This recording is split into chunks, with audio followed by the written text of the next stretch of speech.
As emendas individuais ao orçamento da União, aquelas emendas que são elaboradas pelos parlamentares, por deputados e senadores, deveriam contribuir na saúde financeira dos nossos municípios. Quando eu fui deputado federal, comprovei que muitos resultados positivos surgem desta destinação de recursos. Contudo, o que se vê na prática costuma ser justamente o contrário. Esse instrumento tem aberto espaço ao clientelismo, ao fisiologismo e até à corrupção, comprometendo a boa relação entre o Congresso e o Executivo. E mais, tem desequilibrado os entes da federação. Geralmente, as emendas individuais têm sido distribuídas a partir de critérios puramente políticos, meramente políticos. Muitos parlamentares destinam recursos públicos de maneira pragmática, ou seja, privilegiam investimentos apenas para os lugares que podem lhe render votos, sem qualquer análise de prioridade, sem as considerações maiores que deveriam ser feitas para definir as prioridades. A liberação das emendas necessita também da aprovação do Executivo, isto porque o orçamento não é impositivo. E isto cria um círculo de dependência e de enganações, onde recursos são prometidos e acabam não sendo disponibilizados. Aí também prevalece o critério político.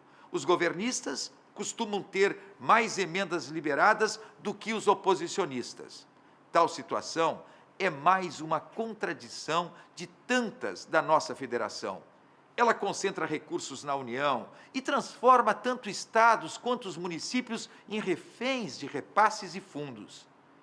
Repasses e fundos externos, não só da União, mas às vezes até de organismos internacionais. Nossos prefeitos, nossos governadores acabam recorrendo às instâncias federais como se estivessem pedindo um favor.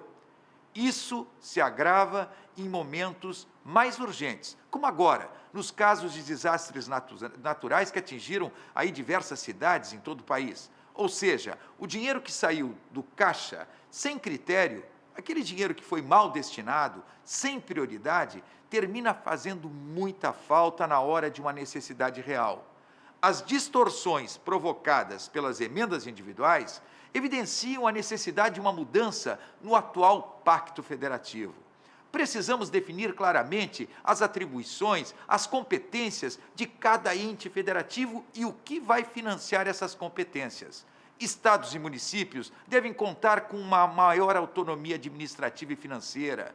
Uma federação que se preze não pode permitir que verbas públicas sejam distribuídas de acordo com interesses eleitorais apenas. Interesses eleitorais dos parlamentares que destinam a verba através dessas emendas individuais. Interesses eleitorais do próprio governo que libera o recurso para quem entende que deva liberar. O interesse público é que deve pautar as escolhas políticas. Por isso, é muito importante que se mude a nossa federação, que se dê mais recursos, mais autonomia para os municípios, que se defina claramente as competências e as atribuições entre os entes federativos e que se acabe com essas emendas individuais que, ao longo desses anos, já criou tantos desgastes para o Congresso Nacional e para o Executivo e já fez com que surgissem várias CPIs e vão surgir outras tantas se esta mudança não ocorrer.